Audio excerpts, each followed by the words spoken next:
Bismillahirrahmanirrahim. Assalamualaikum warahmatullahi wabarakatuh. Innal hamdalillah nahmaduhu wa nasta'inuhu wa nastaghfiruhu wa na'udzu billahi min syururi anfusina wa min sayyiati a'malina. May yahdihillahu fala mudilla lahu wa may yudlilhu fala hadiyalah. Asyhadu an la ilaha illallah wahdahu la syarika lah wa asyhadu anna Muhammad abduhu wa rasuluhu. Allahumma shalli wa sallim ala Muhammadin wa ala alihi wa sahbihi ajma'in. Amma ba'du. Qala Allah Ta'ala fil Qur'anil Karim, a'udzu billahi minasyaitonir rajim. Bismillahirrahmanirrahim. Man 'amila shalihan min dzakarin aw untha wa huwa mu'min falanuhyiyannahu hayatan thayyibah. Wa qala Allah Ta'ala, a'udzu billahi minasyaitonir rajim, inna a'tainakal kautsar fasholli li rabbika wanhar inna syani'aka huwal abtar. Shadaqallahu adzim. Jamaah salat subuh rahimakumullah. Alhamdulillahirrahmanirrahim. Pagi hari yang cerah ini Allah memberi kita kesempatan dan kesehatan, dan kita diberi keistiqomahan sehingga dengan nikmat Allah iman Islam, diberi kehidupan, diberi kesehatan, kita bisa hadir untuk bersama-sama sholat subuh berjamaah. Ini yang penting. Plus karena ini Rabu, biasanya ada pengajian, sehingga banyak bapak ibu yang nawaitunya niat dari rumah dua: satu, sholat subuh berjamaah; yang kedua, untuk talabil ilmi ba'da subuh. Otomatis pahalanya dua, yaitu pahala sholat berjamaah dan pahala mencari ilmu. Allah Akbar. Ya, ini tumpuk-tumpuk. Terlebih-lebih lagi ini sudah masuk bulan Zulqa'dah, di mana bulan Zulqa'dah adalah awal daripada bulan suci. Disebut dalam Al-Quran ada arba'atun hurum, 4 bulan suci, yakni Zulqa'dah, Zulhijjah, Muharram, dan bulan Rajab. Maka 4 bulan suci ini adalah 4 bulan yang diistimewakan oleh Allah Subhanahu wa Ta'ala. Jadi yang mengistimewakan Allah, bukan manusia, sebagai bulan yang dilipat gandakan pahala mereka yang ibadah di dalamnya. Sebagaimana tanah suci, contoh Masjidil Haram, dilipatkanlah ibadah di sana pahalanya 100.000 kali lipat. Itu karena tanah suci. Nah, kalau sekarang kita tidak di tanah suci, kita beruntung ada di bulan suci, maka pahala pun insya Allah Allah lipat gandakan di bulan suci. Oleh karena itu, ini yang nyaosi bapak ibu ujuan kali daharan ini cucuk, ini pahalanya berlipat-lipat karena ini pas di bulan suci, yaitu Zulqa'dah. Monggo kabar burungnya ini ujuan teh di Masjid As-Salam lebih enak kalau pas anget. Monggo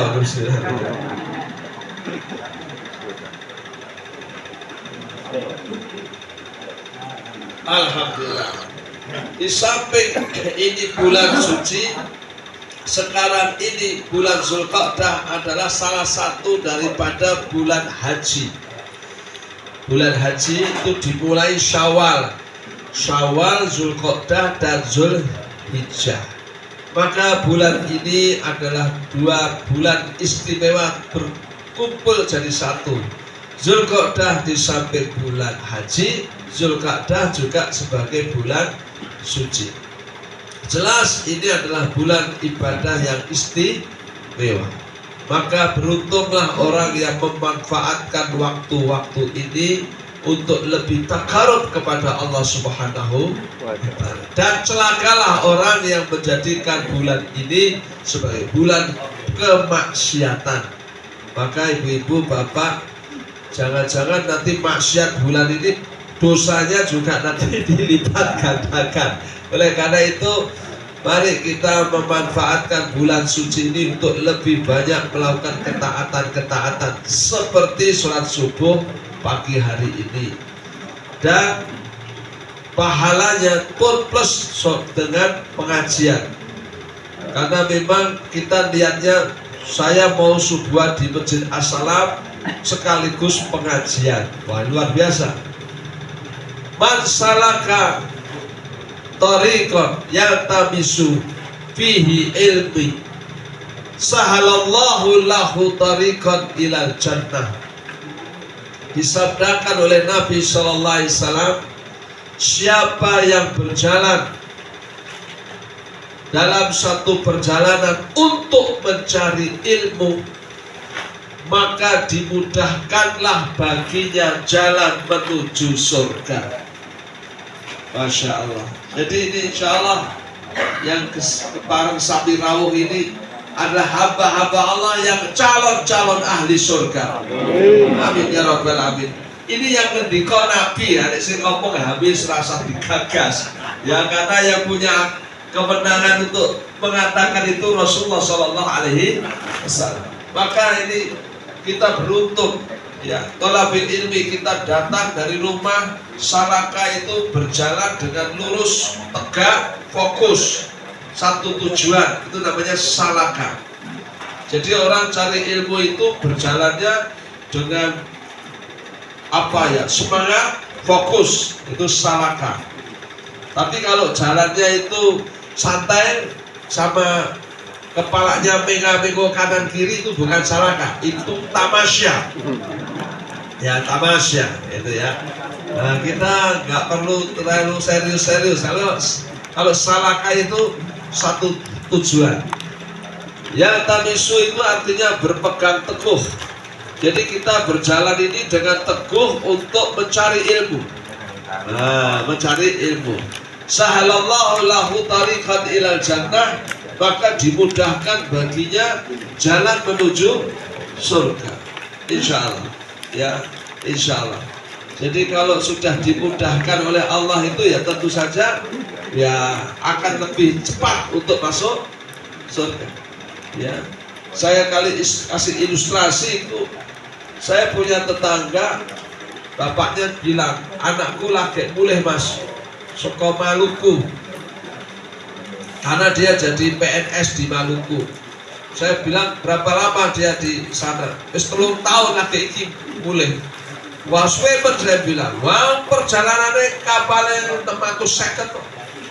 450 saya ini harus bujune anak loro ya kroso no nek PP kan. Ya 10 tahun pisan wae gitu. Kuwi numpak kapalnya 5 dino lho.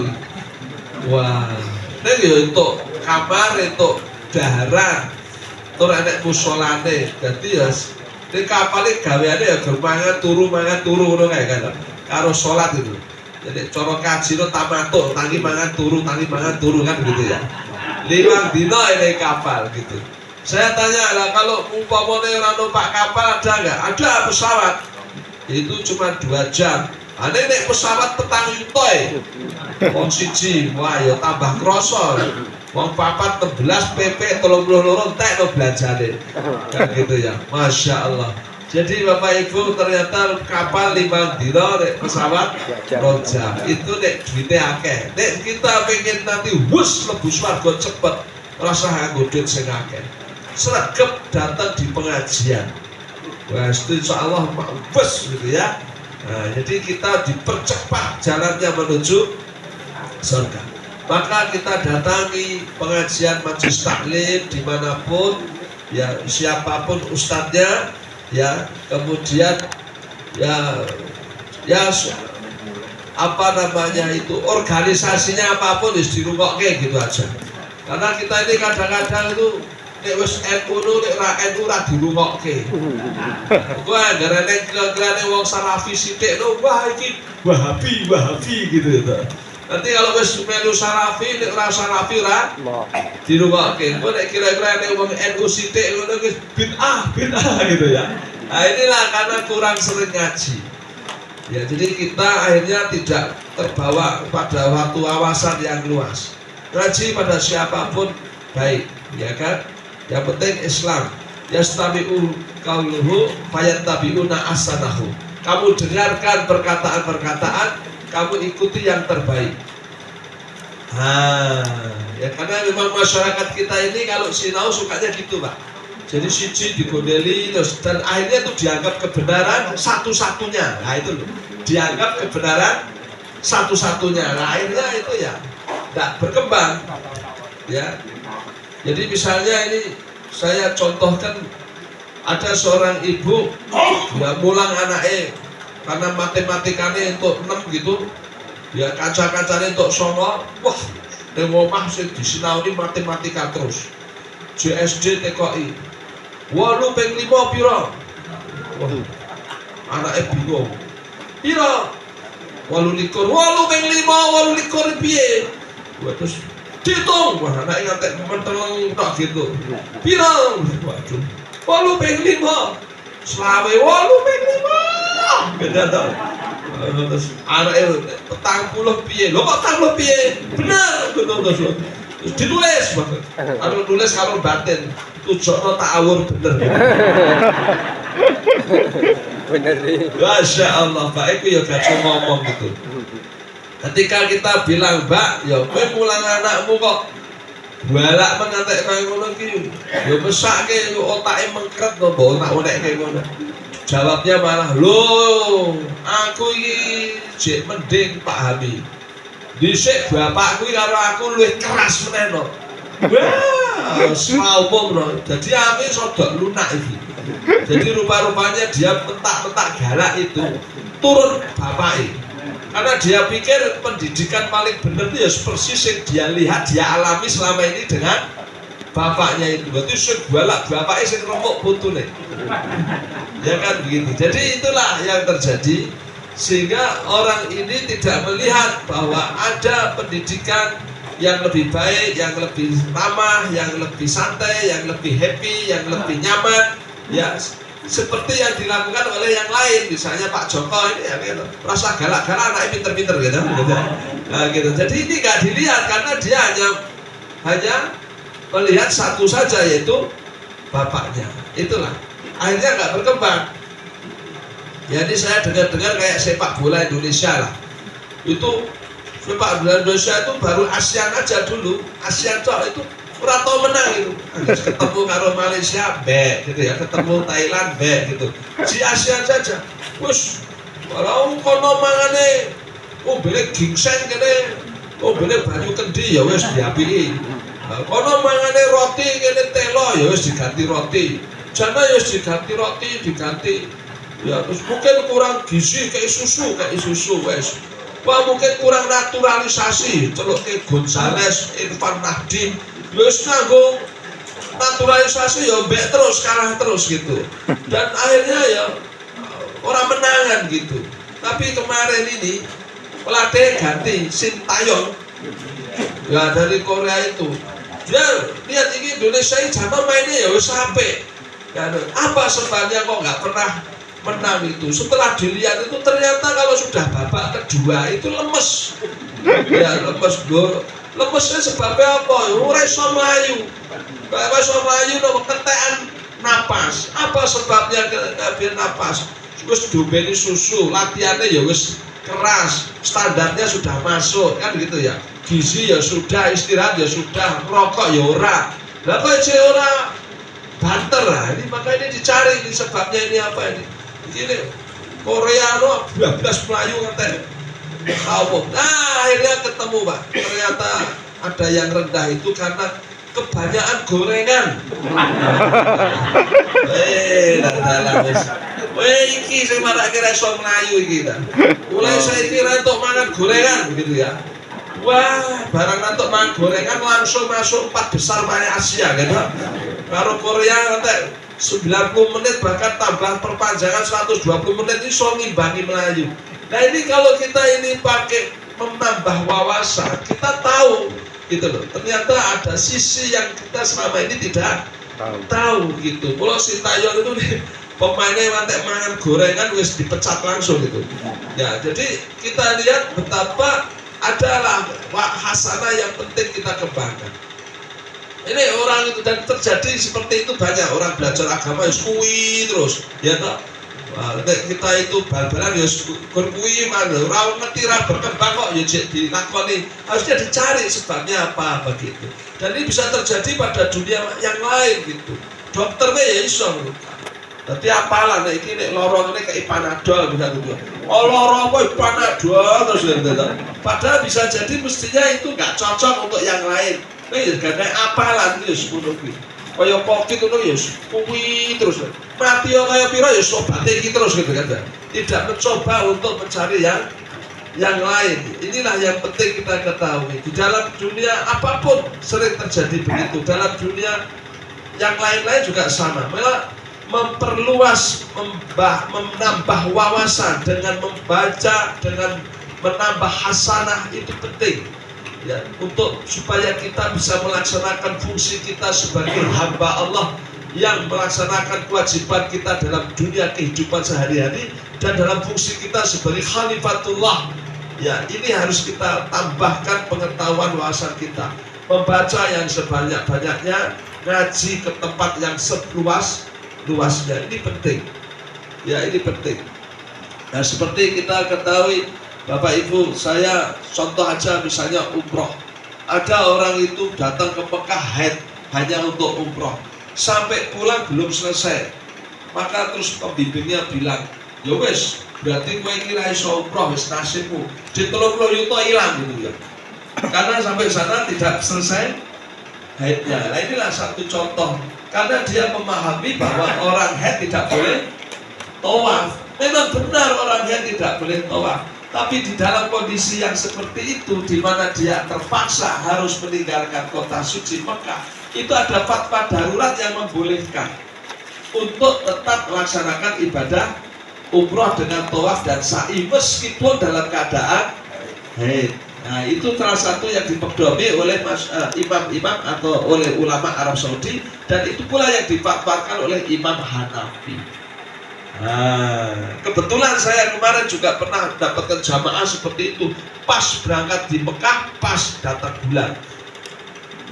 Sampai pagi hari seperti ini, nanti jam 10 kita pulang, subuh gini tak tanya, pripun Mbak, pun rampung. Dereng itu Pak Ustadz, ya sudah kamu mandi, kamu pakai pembersih, terus pakai pembalut, langsung saya terkait tawaf dan sa'i.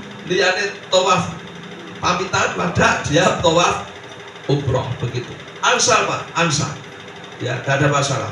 Nah, sekaligus tawaf, sa'i selesai. Alhamdulillah. Pulang ke Indonesia sudah selesai. Orang kok terus salah itu head, ya nasibmu kayak berangkat katanya. Tidak begitu. Ya kan gitu. Jadi ini penting. Ya untuk supaya kita banyak ngaji, termasuk korban. Nah, ada peristiwa dulu ya sudah lama itu, satu sekolahan korban. Delalah pas dibelah ngoncal gitu kepalanya gitu sapi buang.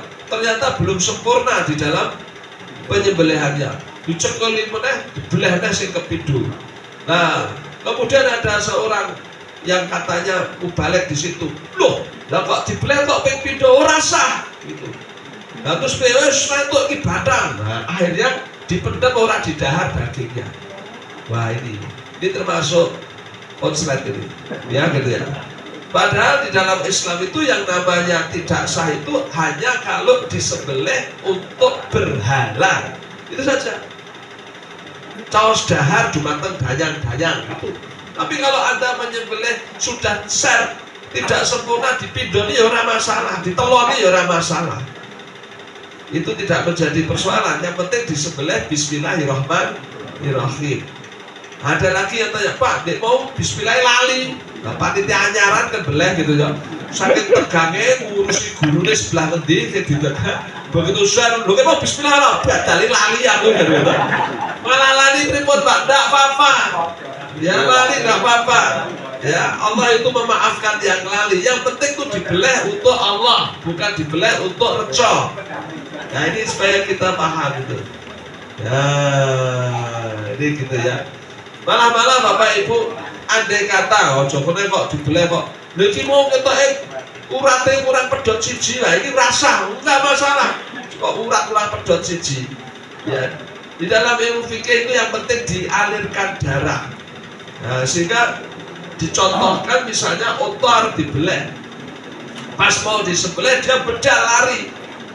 Adalah saya bawa pisau tadi ya nyaut buat kena perutnya, dia berdarah-darah tapi dia lari terus, ya hilang, dikejar terus, akhirnya mati di tengah jalan. Apakah itu sah? Sah. Apakah itu halal? Halal. Walaupun yang tersembelih perutnya, bukan lehernya. Yang penting telah dialirkan darah kepada unta tersebut. Nah ini yang penting supaya kita paham.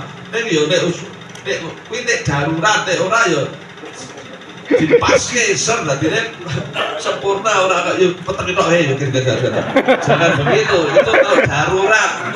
Jadi memang itu lepas lari dan itu kalau tidak disabet dengan pedang dia mungkin hilang. Nah itulah yang penting. Jadi Bapak Ibu itu sama dengan kalau orang itu berburu, itu kan ditembak itu kan kena petenge, kadang-kadang kena bokongnya kan gitu ya. Itu asal menembaknya Bismillah itu halal. Jadi supaya kita paham ya, kadang-kadang kita itu saya juga bingung gitu. Kadang-kadang banyak orang yang berlebih-lebihan menyembelih yang syar'i gitu loh. Kadang-kadang kan aneh loh, menyembelih yang syar'i itu piye? Nah, akhirnya keterangannya mempersulit. Ya mempersulit orang menyembelih, akhirnya wong arep beleh do wedi kabeh gitu ya.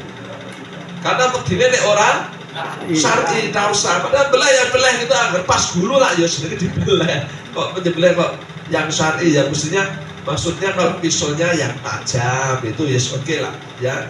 Kemudian menghadap ke kiblat. Nah itu sekedar tata cara, tapi itu keafdolan, bukan menunjukkan keabsahan. Paham ya? Jadi itu hanya sempurnanya, afdolnya, bukan menjadi syarat untuk sahnya.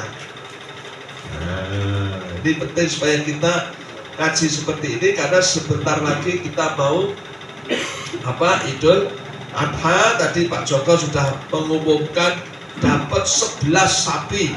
Wah luar biasa. Tinggal satu lagi 12, sudah ada yang urut 1-2 orang. Nah, ini dipasin tambah 5 orang lagi mungkin sudah 12 sapi. Nah mudah-mudahan ini menjadi amal kita yang luar biasa, karena kurban ini disandingkan dengan sholat oleh Allah Subhanahu wa Ta'ala di dalam surah Al-Kautsar. Inna a'tainaka kautsar, sungguh aku telah memberi kalian nikmat yang banyak. Jadi Allah betul-betul mengingatkan pada kita bahwa apa yang kita sebut sebagai nikmat itu anugerah Allah Subhanahu wa Ta'ala. Manusia ikhtiar ya, manusia usaha ya, tapi sesungguhnya Allah penentunya. Nah begitu. Jadi oleh karena itu kalau Anda punya jodoh seorang istri, ada yang melamar ya, tapi perjodohan itu Allah yang memberinya.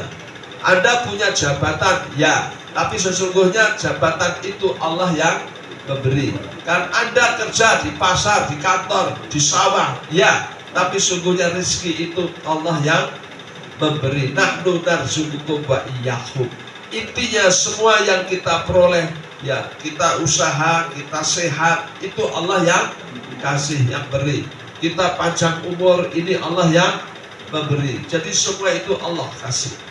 Allah yang menurunkan hujan, Allah yang memberikan sinar matahari, Allah yang memutar siang dan malam. Semua kehidupan ini, apa yang kau sebut nikmat, sehat, bojo, anak, putu, usaha, duit, ya, pangkat, kedudukan, itu semua Allah yang memberi.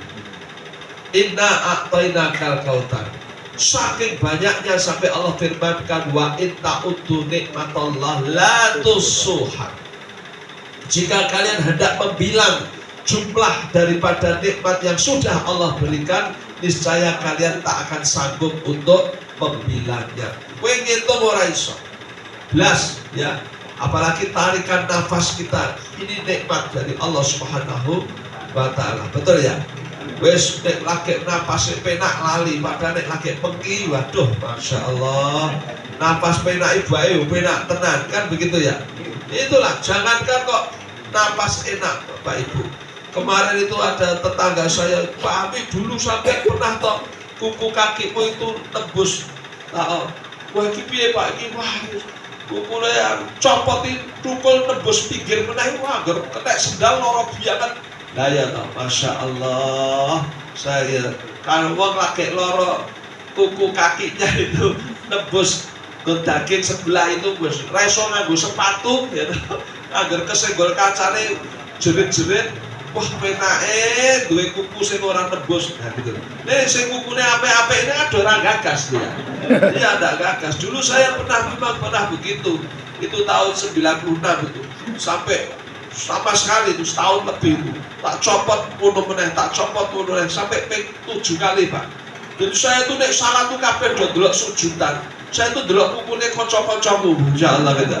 Penake iki duwe kuku penak gitu ya. Jadi kita betul-betul diberi nikmat nek pas lagi nikmat sok lali. Padahal sesungguhnya itu Allah yang kasih luar biasa. Kita bisa duduk di sini luar biasa.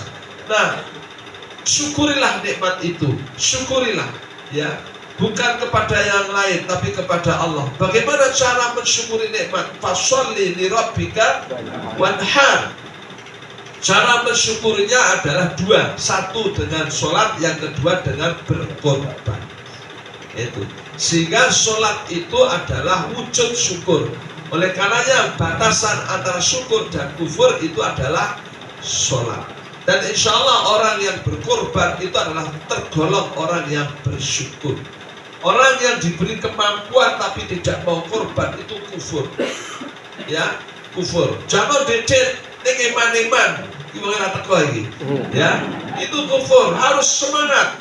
Ya, dan tidak ada perintah Allah yang diperintahkan untuk menyusahkan kita. Duit tok ditokke nggo korban, golek ngrokoso. Gaji UMR melu korban 2,5 juta.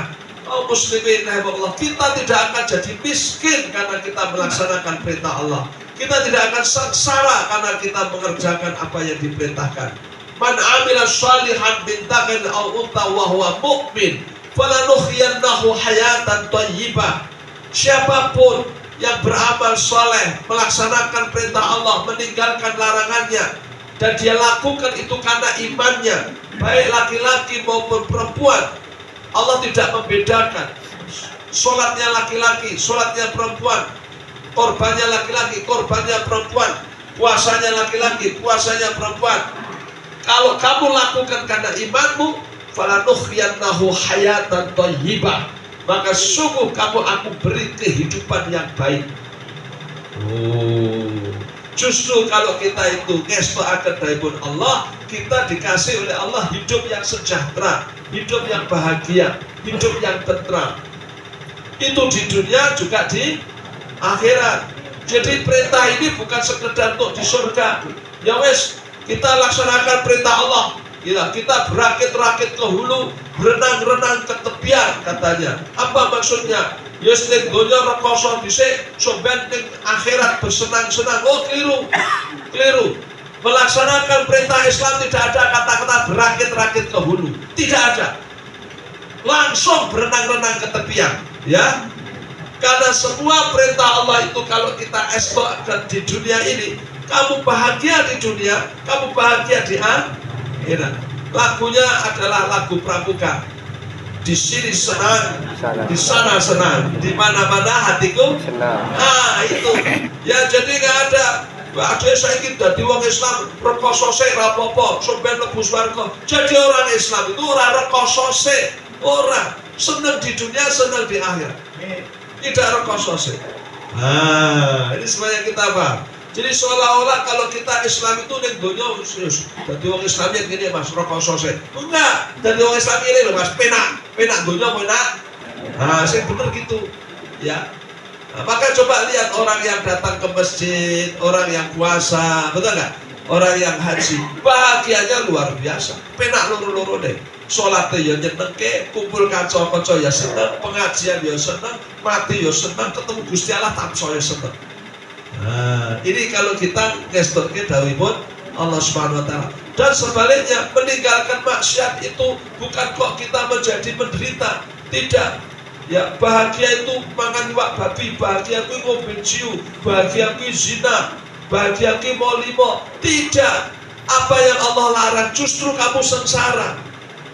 Kan gitu. Berapa banyak orang yang melakukan perbuatan maksiat akhirnya hidupnya merana. Wis nek cara Jawa senenge sak klenteng ning rekasane sak rendeng gitu ya. Semua kenikmatan yang dijanjikan setan itu hanya kenikmatan sesaat. Habis itu berantakan hidupnya.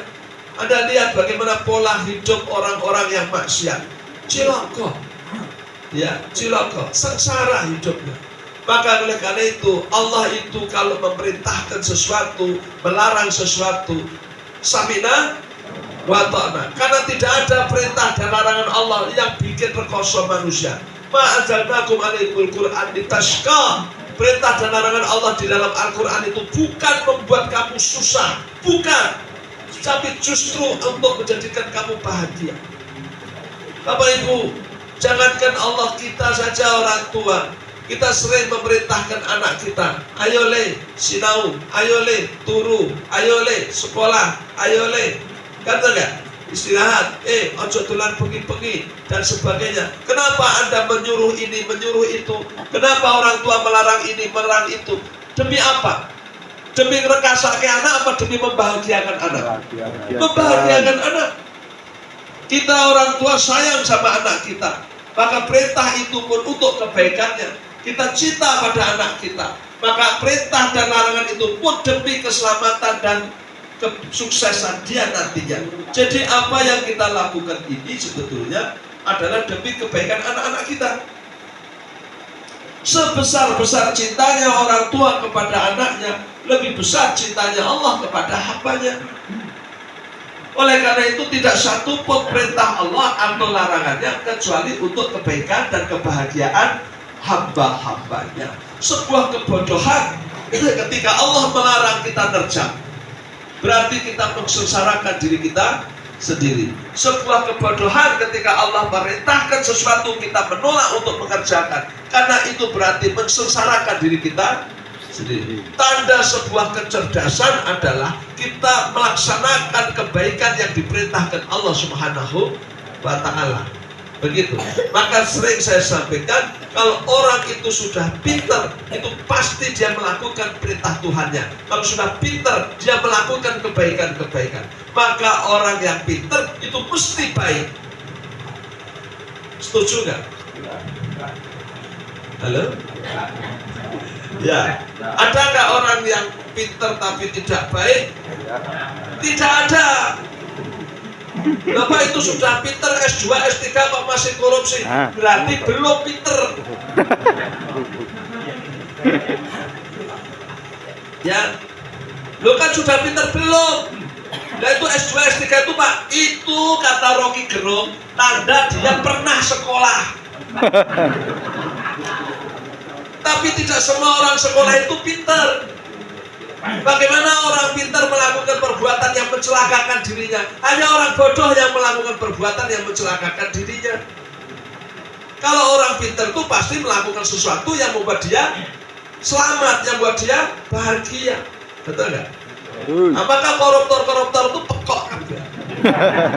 Nah, dia menjatuhkan dirinya sendiri ke dalam kubang penderitaan, tidak berkah, ya nggak? Kemudian soben ahli neraka jahanam. Dan dia hidupnya sengsara. Jadi nggak ada orang pintar yang maksiat. maka semua orang yang maksiat itu pasti orang bodoh. Maka semua yang masuk neraka jahanam itu mesti wong bodoh-bodoh.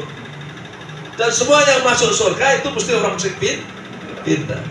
Maka saya kalau pengajian harus hati-hati karena saya berhadapan dengan orang pintar-pintar. Ya gitu ya. Nah, orang yang pintar itu bisa memilah dan memilih mana yang bermanfaat, mana yang tidak. Kan gitu ya. Nah, maka Al-Quran ini disebut sebagai apa? Sebagai pemilah, kan begitu kan? Sebagai pemilah. Sehingga orang dengan Al-Quran dia tahu mana yang harus dikerjakan, mana yang harus ditinggalkan. Kalau tidak tahu kan bodoh namanya. Kan begitu ya. Nah itu kembali. Oleh karena itu ibu bapak, senanglah kita itu untuk ngaji. Dan kalau sudah ngaji diamalkan, ya kan gitu. Nah, jadi kita pengajian seperti ini, ya langsung. Oh, berarti kalau begitu korban termasuk tanda syukur. Ya, tanda syukur dua, sholat dan korban. Maka saya harus jadi orang syukur. Karena Allah janji, la in syakartum la azidannakum. Kamu syukur tak kasih nikmat yang lebih. Wis mantap.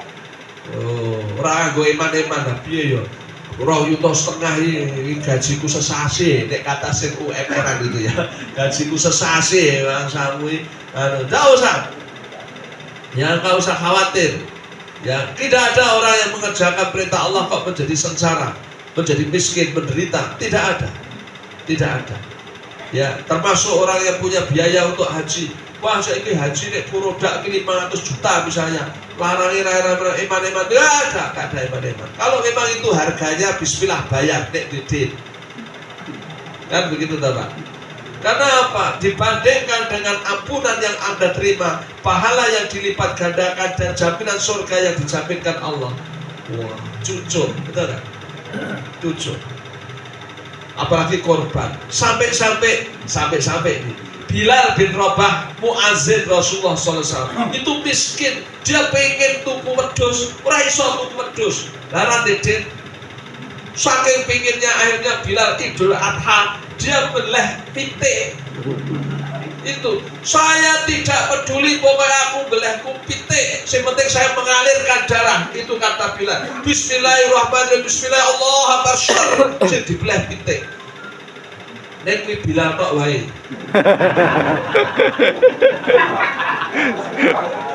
Wah, jamaah salam rasa melu-melu.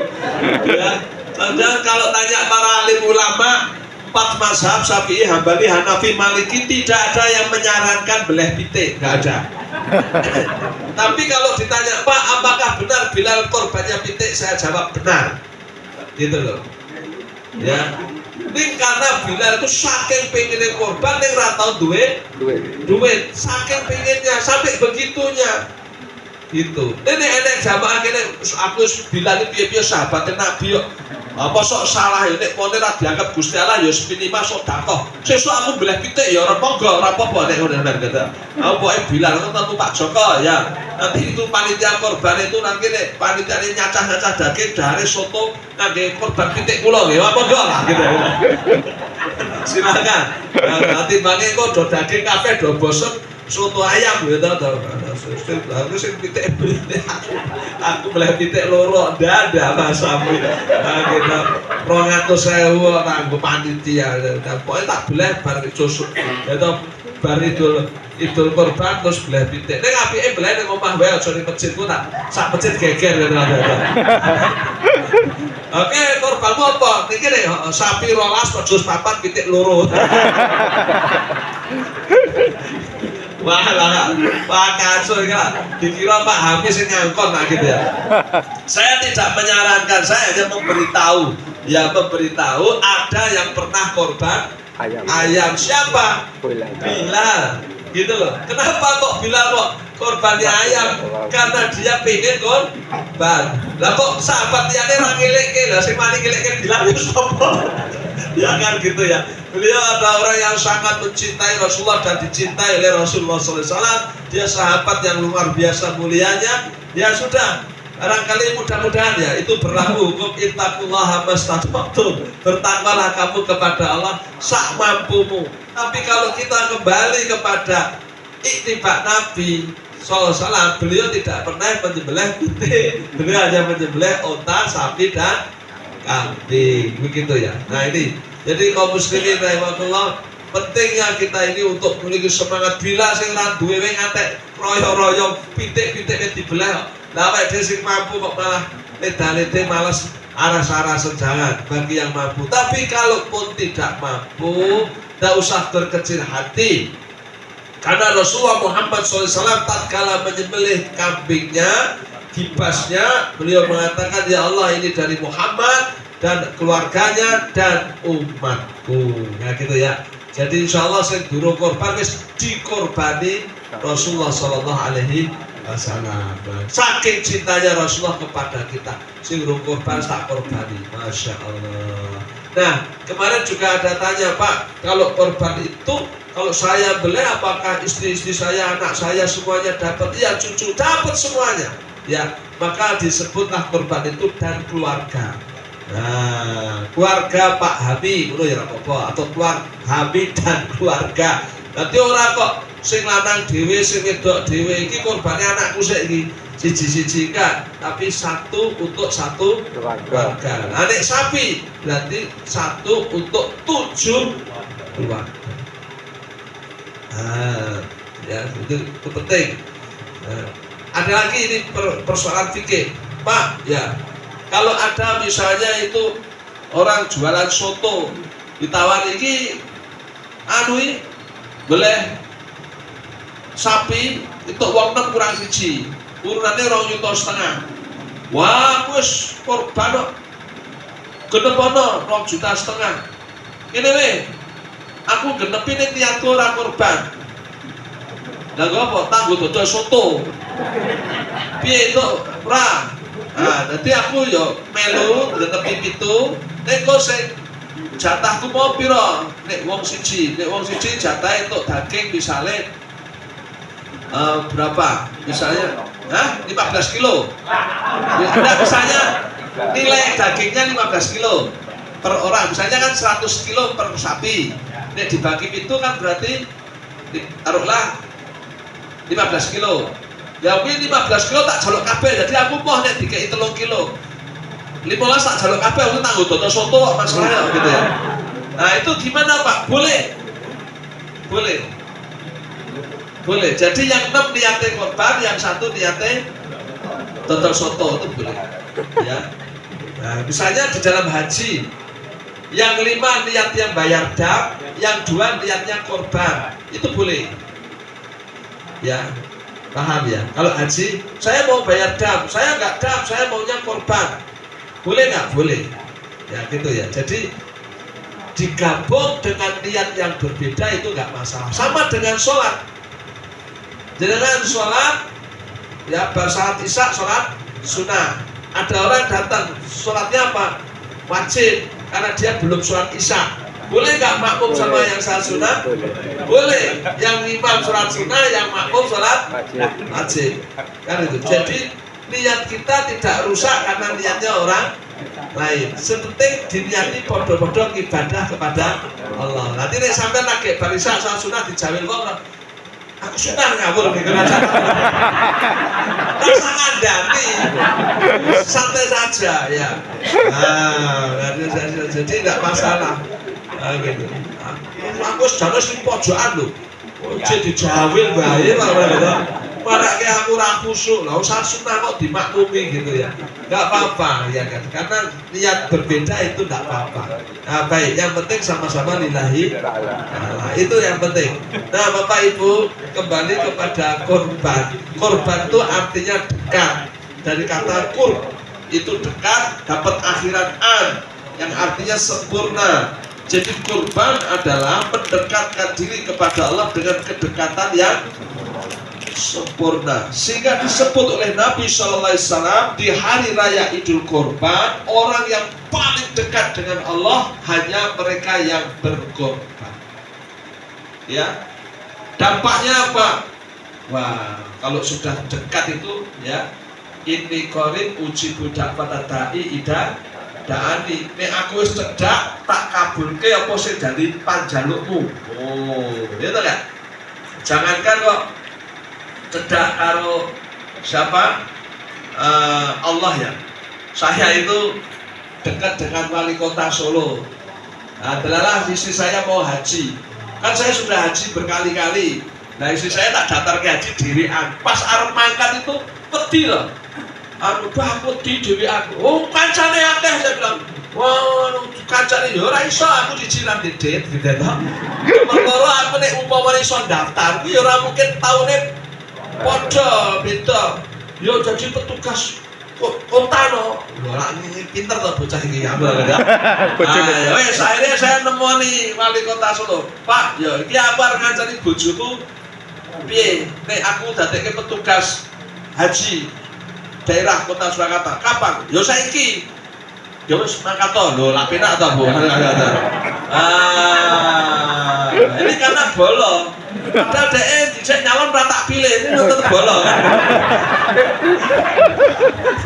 Tetep bolong ya kan. Nah, inilah pentingnya persaudaraan, ya enggak? Jadi karena ada kedekatan, orang pada bingung, loh, Pak Ami kok nyolong langsung dadi PHU beda bolone Pak Joko awal gitu. Ora tak kandhani nek bolone wali kota, tak kandhani ya gitu. Jadi oleh karena itu Bapak Ibu, ini satu gambaran. Orang baru dekat sama orang saja dimudahkan urusannya, apalagi kita dekat sama Allah yang Maha segala-galanya. Mula jenengan kalau sudah korban rampung, donga sing akeh. Karena orang yang korban itu dekat sama Allah, dongane ijabah. Loh. Kan gitu ya. Orang kok terus pedus wis dibelah lho, apa sapi wis dibelah lho. Lah dagingnya di mate kok daging gitu. Tunggu aja ngurusi daging terus ya Allah. Kamu hari itu kamu dekat sekali dengan Allah Subhanahu wa taala ya gitu ya. Nanti duhurnya doa yang banyak, asarnya doa yang banyak. Nah, nek ora korban Pak titip, kowe mau cedak karo Gusti Allah titip kok dongake ya kan gitu ya. Nah, sama dengan kita orang haji, betul enggak? Orang yang haji kan mendekat kepada Allah sebagai duyufullah, tamunya Allah. Kan kamu datang sebagai tamunya Allah. Saya titip ya. Titip doain. Maka kalau ada orang haji kan kita titip juga.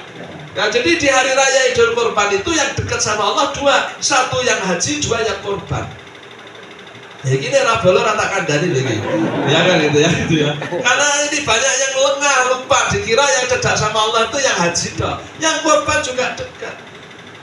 Nah gitu. Ya aja tekono lah sing korban pitik mau piye Pak? Ya cedak. Sing pitik mau ya cedak.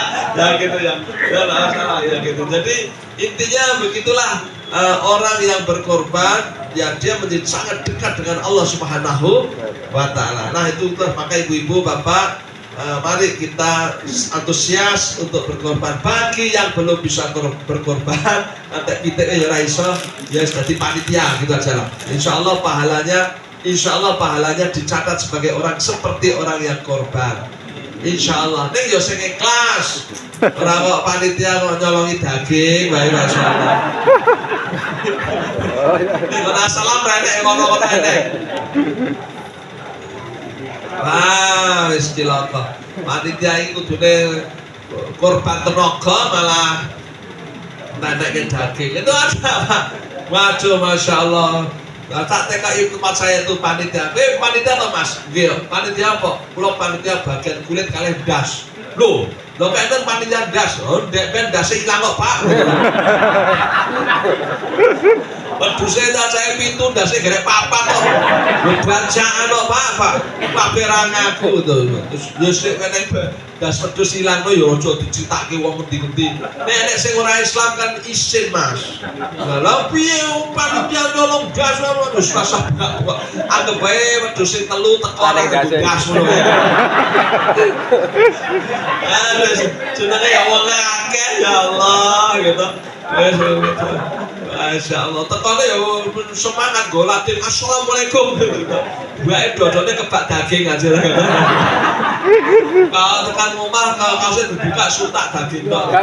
Ya Allah, ya wis lah. Ya enggak apa, intinya jangan. Ya, kalau bisa panitia ya liane sak bungkus panitia rong bungkus telung bungkus ya panitia akeh telung bungkus ya kan ya.